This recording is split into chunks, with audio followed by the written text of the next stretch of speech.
might not come back. Well, let me see here. What is the name of the firm? Mason and Gardner CPAs in Demopolis. The last time we talked, you talked about how you guys kind of backed into doing governmental Right. accounting. How's it going? Do you have more clients now? Yeah, we really do. I talked about that with the council, that because of some regulations, the way they changed for auditors, it's harder for the auditors to be independent, truly independent. I mean, auditors are supposed to be truly independent when they come in here, and they are, but the scope of work that they can do during an audit is dramatically reduced as a result of that. So that it makes it where there's a need for people like us to come contract with cities and help them prepare for the audit. And not only that, we've seen, it's just like better term is councils want to get monthly financial statements that are, and so in certain situations they need some CPA firm like ours to come in, and I don't know if this is a situation or not. Like so what's the difference, or what is the advantage of a company that has experience in dealing with governmental issues as opposed to a regular CPA firm? No, I wouldn't. I mean, I'll downplay that difference a little bit. I mean, if CPAs all over are qualified to do what we're doing, I don't know that there's a lot of difference. Now, some CPAs maybe specialize in tax a little more, or actually do more audits. We do audits as well, so we know what the auditors are looking for. But some firms may only audit hospitals or car dealerships or something, and where our firm has generally steered more toward governmental entities.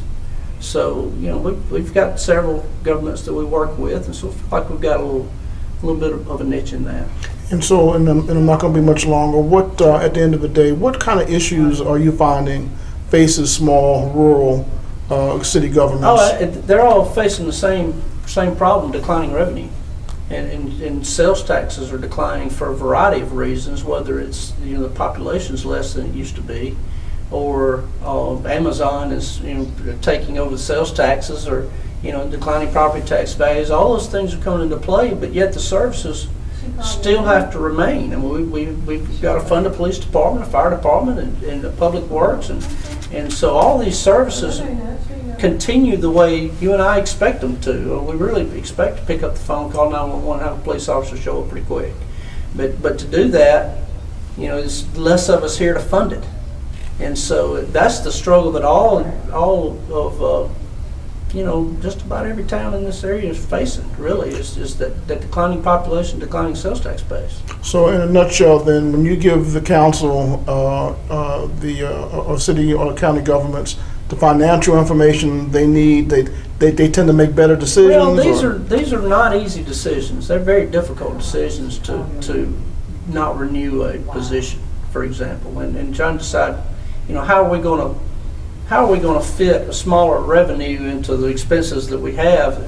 You've got to make difficult decisions. So the more better information you can get, I know that's not correct English, but then the more comfortable you feel making those decisions. I mean, the decisions you make are best based on the best information you have at the time, and you make that decision and go with it. But you got to make sure that you can have some comfort level with the information you have, and so it's made it a little more of a necessity for a firm like ours to come in and assist with those decisions. It's almost you hate to say it, but that's just kind of where things are. But again, city councils these days all over rural America especially are having to make very difficult decisions, and you just watch the news or pick up the newspaper or something, you'll read about another town having to cut a service or do something, and it's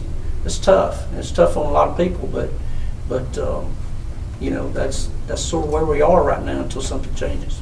And lastly, do you have any success stories? And is there anything you'd like to say to our audience? Well, I mean, we're very proud of the work we've done with the towns we worked with. Obviously, I will say that we work with. I work very closely with the city of York, and it's over in Sumter County. And 2 years ago, they were practically bankrupt, and they're current with their bills now. They at the time they had to lay off the entire police department. It was really a bad situation. I'm not telling you anything that wasn't in public news, or anything, but the police department's back and they're operating, and they had a brand new grocery store open 2 weeks ago, and so that's one that I'm personally proud of, if I can be. But again, this is not anything that I did. It was the council made some very difficult decisions 2 years ago to get themselves out of the. First of all, they had to recognize how deep the hole was in that they were in, and then they had to have enough information to make the decisions they needed to make to get to a point where now they can attract a grocery store and actually work to try to build the sales tax base back up. So, as much as I'd like to take credit for it, I can't. I mean, I didn't make any decisions in that case. It was a function of we were there to help them get the information they needed to make intelligent decisions on how to move their city forward, and their city's moving forward now. I'm very proud of them. Does that affect the credit rating that the city has? It does, absolutely. I mean, it always does. I would say that 2 years ago they couldn't have gotten a loan. Now I think we've got a shot. These things take time. I mean, they've got an opportunity to do some things now, because their financial picture looks totally different today than it did 2 years ago. Now, I mean, again, I don't think anybody else would come in and guarantee that we're going to turn this place around. I can't do that. But maybe I can help them know the best ways to turn it around. And that's the point. We're a supporter. Thank you so much, and for your time.